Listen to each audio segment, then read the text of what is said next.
$77.79. That's 888-595-7779. Now, today's edition of The Real Estate Show.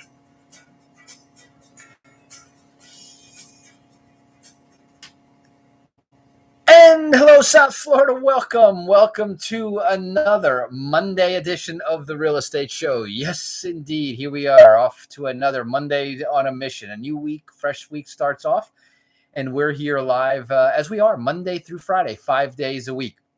The Real Estate Show is America's longest running real estate show that is heard daily since 1999, every single day.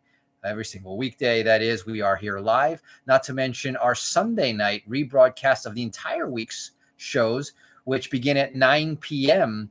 On Sunday night, exactly right here where you're listening to us right now. So 5 days a week, 5 p.m., 5 different ways to catch us, either on the AM 1470, the FM at 96.9, 95.3, the app that you can listen to. You can download one of the free apps like the iHeartRadio app, the TuneIn app, the radio.com app, and that's just a few of them. There's a number of them. They're all free, and all you have to do is look for WWNN Money Talk Radio or 1470 on the AM dial here for WNN, and you can tune in live. You can also tune in live on our website at automaticlandlord.com. In fact, if all else fails, don't ever forget, we do this the automatic landlord way. So automaticlandlord.com is the best way to have hassle-free, profitable real estate.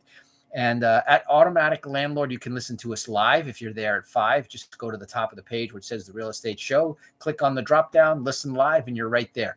If you're not there live, on demand, at your leisure, whenever you want, 24/7, you can go in there and listen to the rebroadcast of the show. And there's also there some cliff notes, if you will, of a short version of the show, so you can get an idea what was said. And just remember, each day of the week, and we kind of theme each day of the week. So some folks have a preference, like some people love the Mondays on a Mission, where we talk about the concept. And today I'm going to go a little bit out there in the universe, and I'm going to ask you the question. What if money was no object, right? If you didn't have to earn a living, what would you do? What would you do? Would you dedicate your time to charity? Would you just spend more time with your family? Do you have a favorite hobby, or is there something else that you like to do? Some people like to tinker with things. Some people love to tinker with businesses, And so we're going to kind of talk about this, and we're going to talk about a whole bunch of different options, and that's where we're going to go this week. This is a fun conversation. I actually had this conversation several times this week. And it kind of tied in even with we'll see when I kind of break this down, you'll see where we're going, because there's a whole bunch of options of how this could go, and it's sort of timely with what's going on in politics and what's going on in just the world today. So I want to kind of play in that arena, and I hope that you'll join me and send us some comments. Come on our Facebook Live. That's the 5th way that you can participate in the Real Estate Show. You can send us comments. You can send us instant messages. You can always message us at automaticlandlord.com. One of the best ways, 24/7, automaticlandlord.com. And just at the bottom of the page, there's a box, and you can send a message. No cost, no hassle, we love when you share. Hey, Cindy, how are you? And speaking of our Facebook page, we've got Cindy, we've got Linda, I see John, I see Felipe, I see Alan. Join us every single day. It's an opportunity, to put a face with a voice. Kind of a funny comment. I remember I used to listen to a radio show forever and ever, and in my mind, I had this image of what the host of the radio show was. Is he short and bald, tall and dark? What is it? What is the voice sort of translated? Young, old, etc.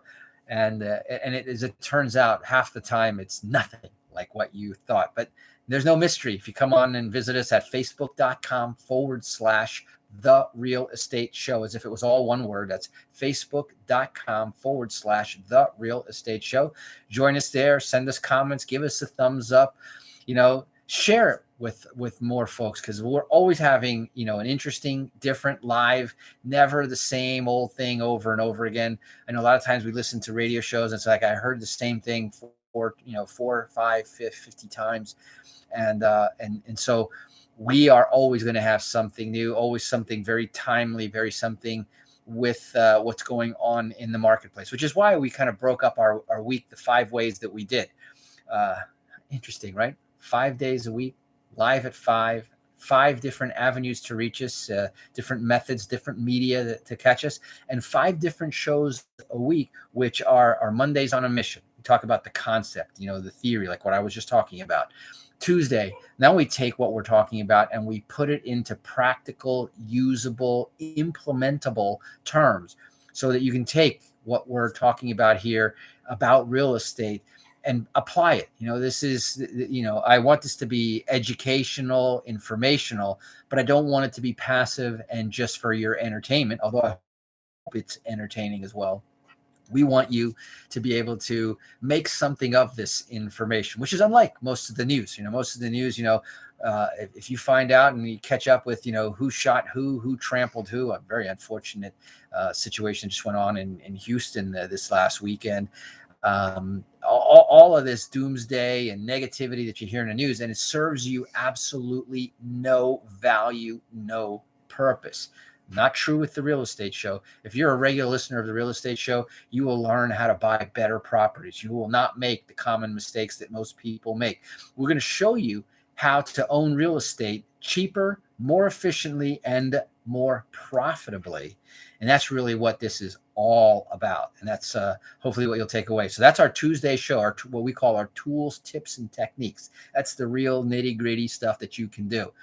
Take it and use it, apply it. And we share a lot of what we're doing right as we speak. So it's not only very current in terms it's fresh, but it's also very current in terms of what works.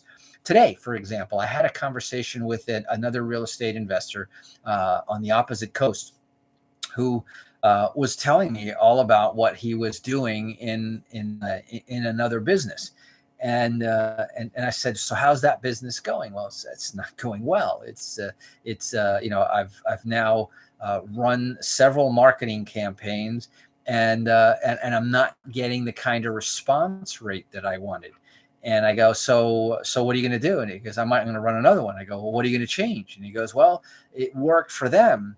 And I said, well, if it's not working for you, first of all, I question whether it worked for them. Do you have solid evidence? Number one. Number two is that the whole principle of marketing, anything, not just real estate, is you employ your marketing. If it gets a result, good, do more of it. If it doesn't get you a result, change something, watch it, test it. They call it split testing, where you make 2 campaigns instead of making, 2 campaigns of 100 letter. I mean, 1 campaign of 100 letter, do 2 campaigns of 50 letters, but change one, make a what you think is an improvement, and then run both of those marketing campaigns and see which one does better. And the one that does better is automatically the champion. Throw the other one away. And now you're going to try to see, how do I improve on that one? And as you improve on that one, and that's same thing in real estate. So Wednesdays is an entirely different show that we call it our Midweek Report.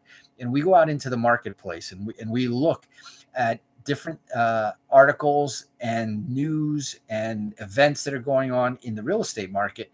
And then we take that back and say, how is this going to help me? Where is this going to make my real estate more efficient, more profitable? And oftentimes it's also confirming, right? Reinforcing what we're talking about of what we say is working, because it's working over there. Last week was, it was sort of like a gift in the news of all the stuff that we've been talking about for weeks and weeks and weeks. We've been talking about, the REOs. And I said, listen, the moratoriums are going to end. And that's a given, right? And even though the national moratorium ended, we told you two things. Number one is that the market's not going to suddenly crash when the federal moratorium lifts, and on top of that, the states stepped in and extended a lot. So we're watching this now in the background, but we talked about what the REO companies were saying, what the asset management companies were saying. We talked about what the banks were saying. We talked about what the iBuyers were doing. And, a lot of people don't even know what an iBuyer is. And we talked for a whole week. We described we gave the whole concept of what an iBuyer is. It's not an internet buyer. It's not an investor buyer. It's an institutional buyer, of which Zillow became the largest one, and not only the largest one to get it to really dominate the market, but now the largest one to basically admit failure. And as they were sort of crowding out and trying to buy all of the marketplace, they were willing to spend. They could raise a lot of money, like $500 million. And they're talking about possibly losses that could exceed that will have some impact on the marketplace. But here's the cool part about it for you and me listening and having this conversation on the air, is that it's going to open up a window of opportunity as they start to unload now what they've decided is not going to be their market. And so we're going to see how this plays out against, the number 2 and number 3 large iBuyers. But there's going to be some room in the marketplace. And my favorite little saying, and I'll take this into the break. It's not the big that eat the small. Here is evidence of it.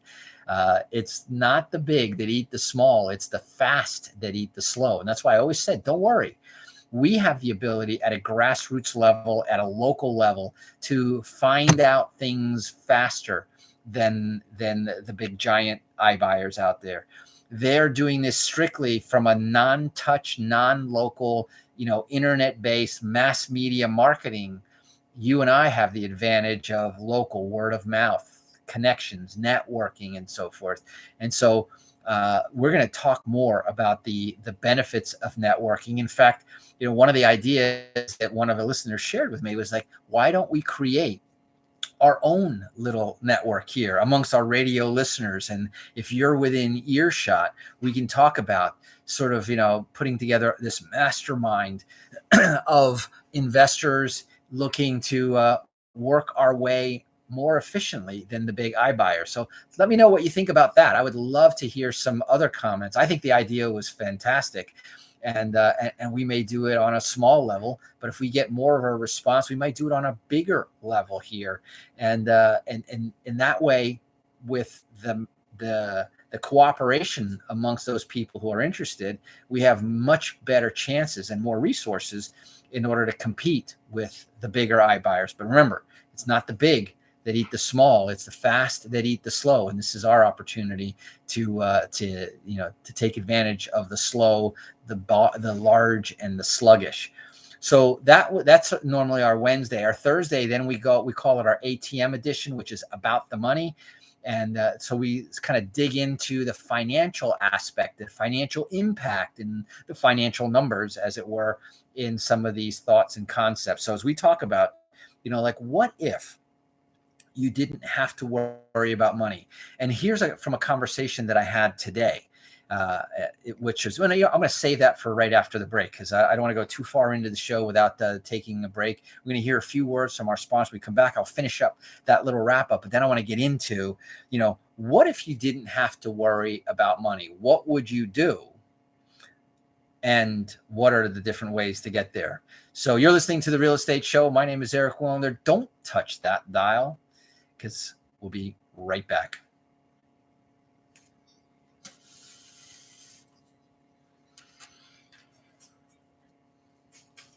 Today's real estate market is full of questions. Eric Mulder. Hey, Susanna is here too. How are you? Sam, I am. Green eggs and ham. We were just talking about, in fact, I don't know if your ears are ringing, Sam. I was talking about you today with my son. I picked him up from school, and he was telling me a story about a kid whose name is Sam, who is kind of a bully, and I was sort of telling him, how to handle it and handle it in a positive way instead of a confrontational way. Kind of working on the angle of the EQ, and which, by the way, is another really interesting subject. So, last week we talked about how real estate isn't for everyone, and it really isn't. I'm more and more convinced. I used to always want to, and my sister used to call me Captain America because I was always trying to, save the world.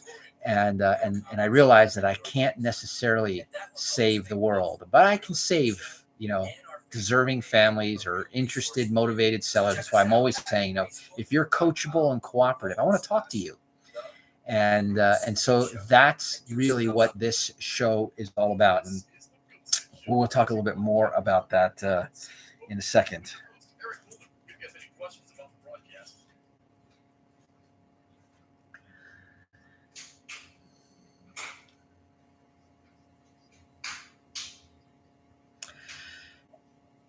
And welcome back. For those of you just joining us, you are listening to The Real Estate Show, South Florida's #1 program about real estate and America's longest running radio show about real estate.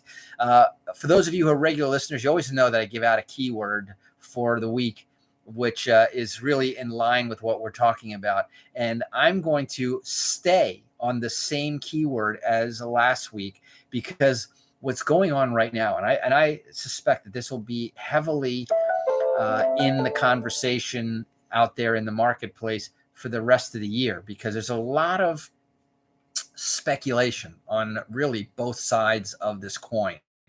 There is the camp that says that come January 1st, the market is going to go off the cliff, right?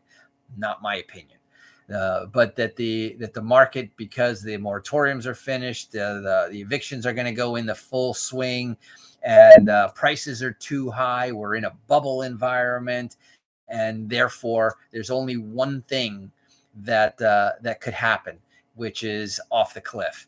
On the other hand, when you look at, and I've made the argument many, many times, when you look at the pent up demand, barring something unforeseen on the horizon, kind of like what happened in Seattle this weekend. And I want to touch about that. Just it sort of boggles the mind, and yet there are people who would not agree with what I'm going to say about what happened in Seattle this weekend. A hot market, which is about to, I think, suffer a big setback with the position that they're taking, and well, anyway, we'll get there. But the whole object here is to help more of our listeners to become more educated, more empowered, and enable them to take to get a piece of the American dream. And in fact, in that respect, today's topic really kind of hits the nail on the head.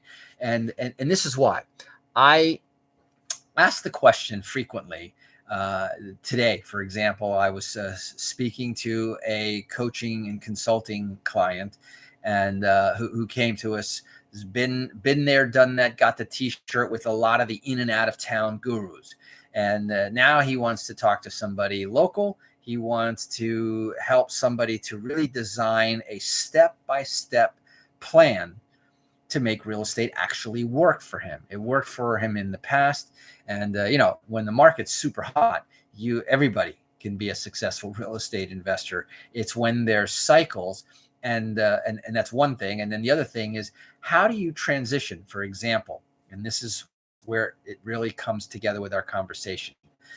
So I asked the question, and I said, it's very interesting because, he has a number of businesses that he's in or has been in. And right now, as probably a lot of people are experiencing, they're either unemployed because the pandemic has eliminated or erased their job or reduced their job. And I don't know if you remember, back in 2008, 9, and 10, I used to have a segment on the show that called Jobs That Ain't Coming Back, right? And one of my favorite examples, the guy that makes the wire for your mouse, right? When the economy crashed, there was that position got let go, and right around the same time, wireless mice were all the rage. In fact, nowadays, very few people have a mouse with a wire. In fact, most things are wireless. Remember, telephones used to be wired to the wall. Today, hardly any. The guy that sits in the toll booth today, hardly any. Now most toll booths are automatic.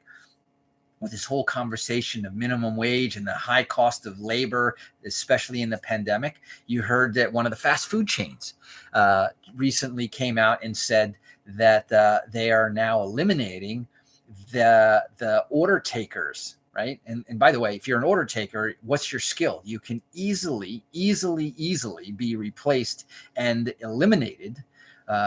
You can be replaced by the next person with no skill that you can train somebody to press the buttons on a cash register. You don't have to have math skills because it's all the math is done, and so they're now going to take away. So when you go up to your favorite fast food, you're going to come up to a screen, kind of like an ATM screen. I know a couple of restaurants that already have that. You go up to the screen, you press in what you want. You can even customize, add pickles, no ketchup and whatever. And then your sandwich will be produced and then delivered for you to pick up at the window, or in the swankier places, it'll deliver it to your table. So there is a transition going on now again, where there's going to be a number of jobs that the people who are sitting home, either by choice or not by choice, are going to have to learn something, because if you don't have a skill, then what is the value that you bring to the marketplace? And that causes a lot of people to say, well, that's not fair. And who's going to take care of me? The government owes me, etc. So back to our question: what if you didn't have to worry about money? Now, how could that happen? And Sam is even saying on our Facebook that says Costco now even has the ordering kiosk. And how many, between Costco, Walmart, Kmart, and a lot of the stores, you have the self-checkout. That's not even new. That's pre-pandemic. And so more and more now they have one person who sort of sits in an area while there's 6 or 8 or 10 checkout stands. And so they, now you don't need 8 checkout people. You need one to assist here and there. So how do you not worry about money? And Susanna says, if money was no object, I would buy a condo on the ocean, enjoy the sunrises, and take a walk on the beach, eat healthy here. And that's good. That's good. But here's the thing, and even to that, Susanna, I would say at some point in time, you're going to get, I don't know if you'll ever get tired of walks on the beach, but you can only walk so long.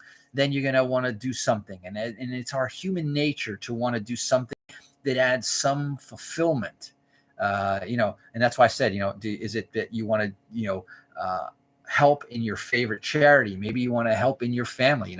If you're a grandmother, you want to be a grandmother more. If you want to, if you just want to spend time with the people that love and are more fulfilling.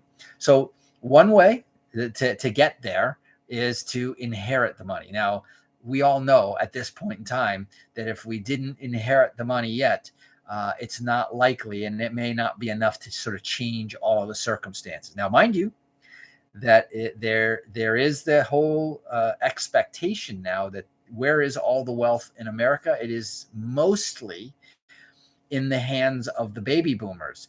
The baby boomers who are now aging, and that when that as that happens, is going to be the largest transfer of wealth from the baby boom generation to the millennials, or maybe skip that generation to the next one.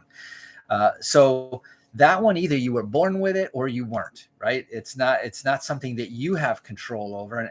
And I like to be either in control or certainly to have a strong influence, a strong hand in that. Number two way to not have to worry about money is to win the lottery. Now, I'm going to tell you that is not a good strategy, because the odds also, if you didn't, if you weren't part of the baby silver spoon lottery, and you're not part of the, your state or national lottery, that's 2 strikes.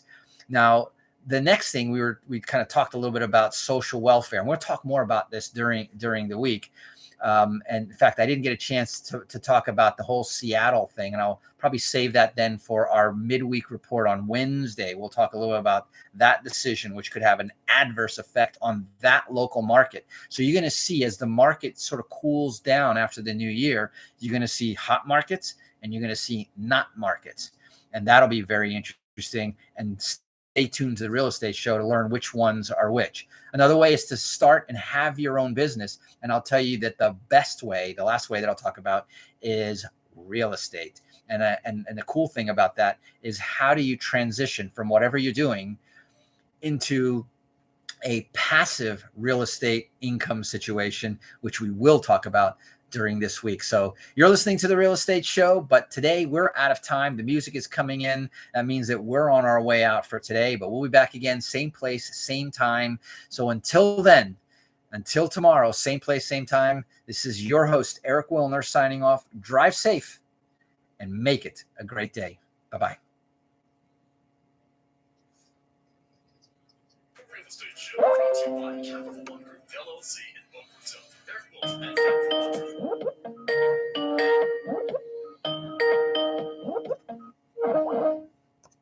All right. What do you think about that conversation?